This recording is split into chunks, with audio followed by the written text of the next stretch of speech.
सिख गुरुओं की AI generated videos बनाना, हिंदुओं के महाकाव्य रामायण को गलत कहना। जब मुझे रामायण महाभारत की कहानियां सुनाई गई थी बचपन में, मैंने कहा था ये कैसे पॉसिबल हो सकता है। बजरंगबली हनुमान जी की वानर सेना को बंदर की सेना बुलाना। बंदरों की सेना थी और ऐसा था और ये विमान उड़ते थे उस टाइम पे।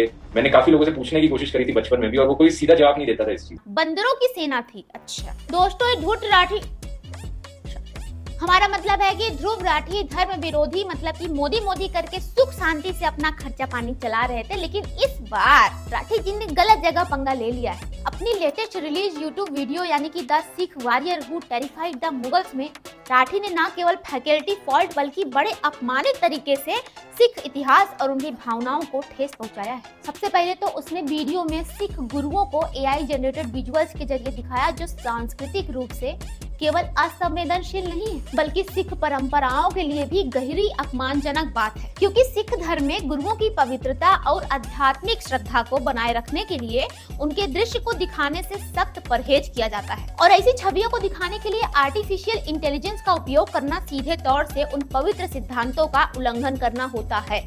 मानेंगे कि नहीं बात। इसके अलावा वीडियो में गुरु तेज बहादुर जी की शहादत और बाबा बंदा सिंह बहादुर जी की विरासत को लेकर भी गलत फैक्ट्स पेश किए गए। रिसर्च तो इनको करना नहीं होता, चपड़ चपड़ जुबान चलानी होती है। बाकी श्री गुरु गोविंद जी को एक बच्चे के रूप में रोते हुए दिखाना सिख धर्म की मूल भावना यानी निर्भयता और चढ़ती कला जैसे भाव का अपमान माना गया है। ध्रुव राठी द्वारा सिख गुरुओं को गलत ढंग से स्क्रीन पर प्रेजेंट करना भारत में सिख समुदाय को बहुत अपमानजनक लगा, जिसके बाद दिल्ली सिख गुरुद्वारा मैनेजमेंट कमेटी के प्रेसिडेंट हरमीत सिंह कलका ने ध्रुव राठी से वीडियो डिलीट करने के लिए साफ तौर पर कह दिया। खाली उन्होंने वीडियो डिलीट करने के लिए नहीं कहा, उनके अलावा भी सिख समाज के सैकड़ों लोगों ने ही इनको भर भर के गालियां दी जिसके ये लायक है। जिसके बाद फाइनली राठी ने एक स्टोरी पोस्ट करते हुए अपना वीडियो डिलीट करने का फैसला लिया। वैसे जैसा कि हमने आपको पहले वीडियो की शुरुआत में बताया था कि राठी का धार्मिक ग्रंथों और गुरुओं का अपमान करने का कोई नया पेशा नहीं है, ये उनकी पुरानी आदत है।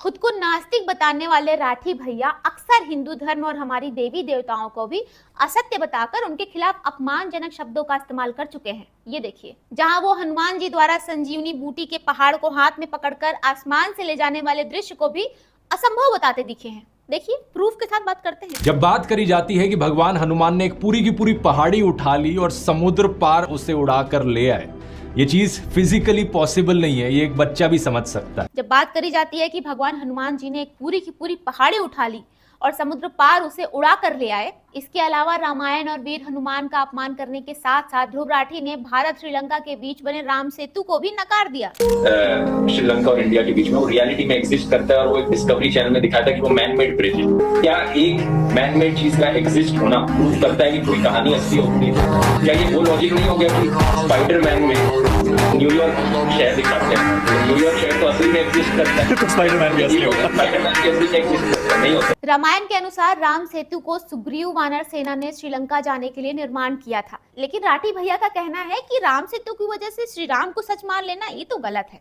क्योंकि ऐसे तो स्पाइडरमैन की कहानी न्यूयॉर्क में बनाई गई थी और न्यूयॉर्क तो सच में अमेरिका का एक शहर है। इसका मतलब ये थोड़ी कि स्पाइडरमैन भी असली में है। मतलब इनकी बेतुकी बातों का कोई कंपैरिजन ही नहीं है, जहां वो भगवान राम को एक फिक्शनल कैरेक्टर स्पाइडरमैन से जोड़ रहे हैं। सुअर नहीं तो ये तो मुझे क्या दुनिया भर को एक कांग्रेसी भाषा लगी है का। जैसे उन्होंने श्री राम और राम सेतु के अस्तित्व पर आज तक सवाल खड़े किए, कभी नहीं माना।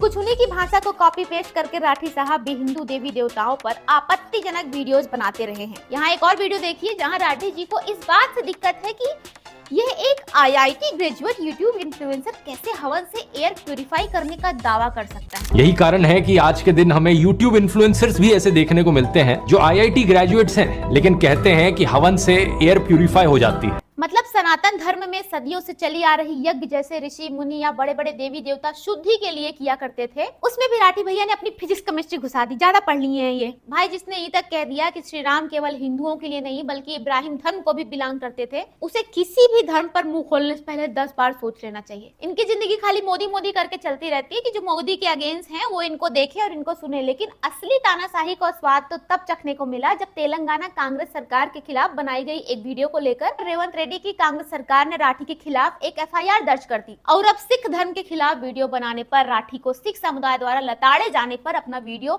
मजबूरन डिलीट करना पड़ा। पर अफसोस, जर्मनी में बैठे 3 करोड़ वाली यूट्यूब फॉलोइंग से अफवाहें फैलाने वाले राठी जी को इस बात से घंटा फर्क नहीं पड़ता कि वो किस धर्म पर कौन सी आपत्तिजनक टिप्पणी करते हैं, उससे किसको क्या बुरा लगता है, क्या अच्छा लगता है।